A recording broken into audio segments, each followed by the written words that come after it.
മലബാറിലേക്ക് പോകാം. കഴിഞ്ഞ ദിവസം ഞെട്ടിക്കുന്ന ഒരു വാർത്തയാണ് കോഴിക്കോട്ട് നിന്ന് വന്നത്. നഗരത്തിൽ വെച്ച് ഓട്ടോ ഡ്രൈവർ വയോധികയെ ആക്രമിച്ച് 2.5 പവന്റെ മാല കവർന്നു. നമ്മൾ പരിശോധിക്കുകയാണ്, ഓട്ടോ യാത്ര സേഫ് അല്ലേ?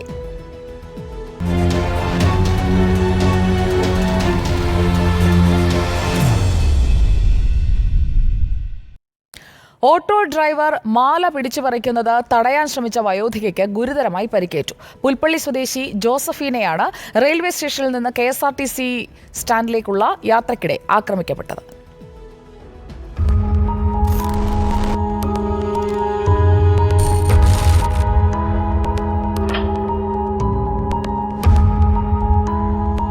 വയനാട് പുൽപ്പള്ളി സ്വദേശി 68-കാരി ജോസഫീന ബുധനാഴ്ച പുലർച്ചെയാണ് ആക്രമിക്കപ്പെടുന്നത്.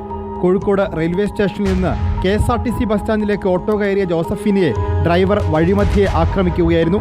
മുൻസീറ്റിൽ നിന്ന് പുറകോട്ട് കൈയിട്ട് ജോസഫിനയുടെ കഴുത്തിലെ 2.5 പവൻ തൂക്കം വരുന്ന മാല വലിച്ചു പൊട്ടിക്കുകയായിരുന്നു. കവർച്ചയ്ക്കിടെ ജോസഫിന ഓട്ടോയിൽ നിന്ന് പുറത്തേക്ക് തെറിച്ചു വീണു. ഗുരുതരമായി പരിക്കേറ്റിട്ടുണ്ട്. ഓട്ടോക്കാരൻ വണ്ടി വന്ന് നിർത്തി ഓട്ടോയിൽ കയറിക്കോ ഡ്രോപ്പ് ചെയ്യാന്ന് പറഞ്ഞ് കയറി കുറച്ചിങ്ങോട്ട് പോകുന്നപ്പം ഓട്ടോക്കാരൻ്റെ പെരുമാറ്റം മാറി. അപ്പോൾ പെട്ടെന്ന് ഇയാൾ റൈഡിങ്ങിൻ്റെ ഇടയ്ക്ക് കൈ പുറകിലേക്ക് ഇട്ടിട്ട് ആൻറ്റിയുടെ കഴുത്തയിൽ മാലയിലും ബ്ലൗസിലും കൂടി പിടിച്ചു. എന്നിട്ട് ആൻറ്റീനെ വലിച്ചിട്ട് നേരെ തള്ളി പുറത്തേക്ക് ഇട്ടു, റോഡിലേക്ക് ഇട്ടു. അതിൽ ആൻറ്റി മുഖമടിച്ച് വീഴുമായിരുന്നു. മുഖമടിച്ച് വീണ പുള്ളിയുടെ വണ്ടി നിർത്തി നോക്കിയിട്ട് പുള്ളി വണ്ടി എടുത്ത് സ്പോട്ടിൽ തന്നെ പോയി.